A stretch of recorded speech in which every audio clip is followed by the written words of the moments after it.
नमस्कार दोस्तों, मैं निधि सिंह आप सभी का सनातन आराधना में स्वागत करती हूँ। क्या आपने कभी सोचा है कि जब किसी इंसान की सांस रुक जाती है तो उसके साथ क्या होता है? क्या आत्मा यहीं भटकती रहती है या उसे कोई लेने आता है? गरुड़ पुराण में मृत्यु के बाद आत्मा की रहस्यमयी यात्रा का वर्णन मिलता है, जिसे सुनकर रोंगटे खड़े हो जाते हैं। आज हम आपको उसी यात्रा पर लेकर चलेंगे। मृत्यु होते ही आत्मा अपने शरीर से बाहर निकल जाती है।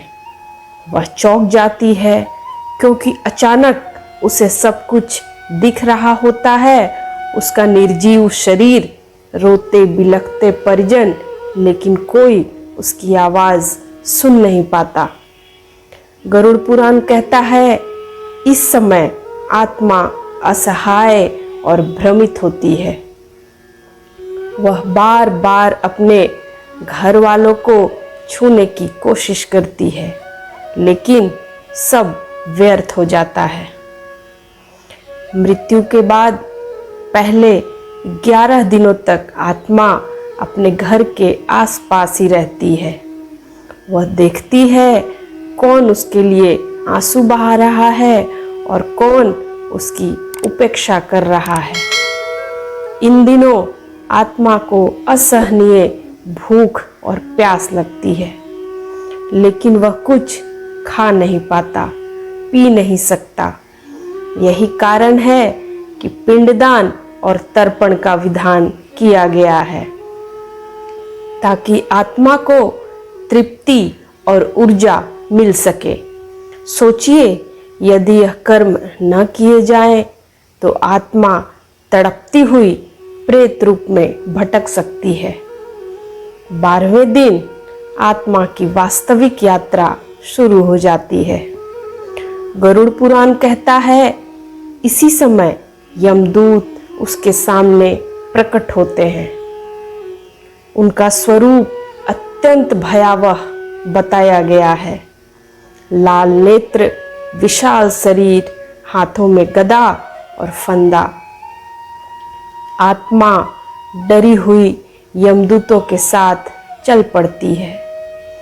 यही कारण है कि 13वें दिन का श्राद्ध और संस्कार इतना महत्वपूर्ण माना गया है, क्योंकि यही कर्म आत्मा को शक्ति और मार्गदर्शन देते हैं। अब आत्मा को यमराज के दरबार तक पहुंचने के लिए लंबी और कठिन यात्रा करनी पड़ती है। गरुड़ पुराण में वर्णन मिलता है, इस दौरान आत्मा को 16 भयानक मार्गों से गुजरना पड़ता है। कहीं अग्नि से जलते रेगिस्तान में, कहीं बर्फीले तूफान होते हैं तो कहीं कांटों भरे रास्ते होते हैं। हर मोड़ पर अपने कर्मों का फल मिलता है। यदि उसने पाप किए हो तो यमदूत उसे खींचते ढकेलते ले जाते हैं, और यदि पुण्य किए हो, अधिक पुण्यात्मा व्यक्ति हो, तो रास्ता अत्यंत सहज होता है। और यह यात्रा 47 दिनों तक चलती है। आखिरकार 48वें दिन आत्मा यमराज के दरबार में पहुंचती है। वहां पर चित्रगुप्त भगवान खड़े होते हैं, जिनकी विशाल किताब में आत्मा का हर एक कर्म लिखा होता है। अब आत्मा को अपनी जीवन का पूरा चलचित्र दिखाई देता है। कौन सा अच्छा कर्म किया, कौन सा पाप किया, सब कुछ दिखने लगता है। फिर यमराज निर्णय सुनाते हैं कि आत्मा को स्वर्ग भेजा जाए या नरक की यातना दी जाए, या फिर पुनर्जन्म में भेज दिया जाए। मित्रों, गरुड़ पुराण का यह रहस्यमयी वर्णन हमें यह सिखाता है कि मृत्यु अंत नहीं है, बल्कि एक नई यात्रा की शुरुआत है।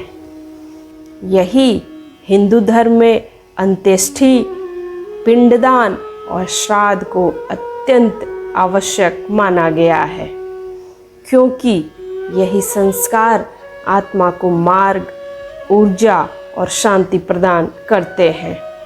तो अगली बार जब आप अपने पूर्वजों का श्राद्ध करें तो याद रखिए, आप केवल एक परंपरा नहीं निभा रहे, बल्कि उनकी आत्मा को मुक्ति की राह पर ले जा रहे हैं।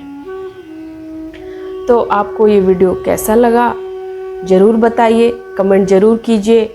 अगली बार आप लोग किस टॉपिक पे वीडियो चाहते हैं। और हाँ, सनातन आराधना को आप सभी लोग ज़रूर सब्सक्राइब कर लें, लाइक करें और ज़्यादा से ज़्यादा लोगों तक वीडियो को पहुँचाइए, ताकि जो भी गलत कर्म कर रहे हैं उनको सही रास्ते पर चलने का एक मार्गदर्शन मिल जाए। तो आप लोग फेसबुक और इंस्टाग्राम पर भी सनातन आराधना को ज़रूर फॉलो करें। धन्यवाद।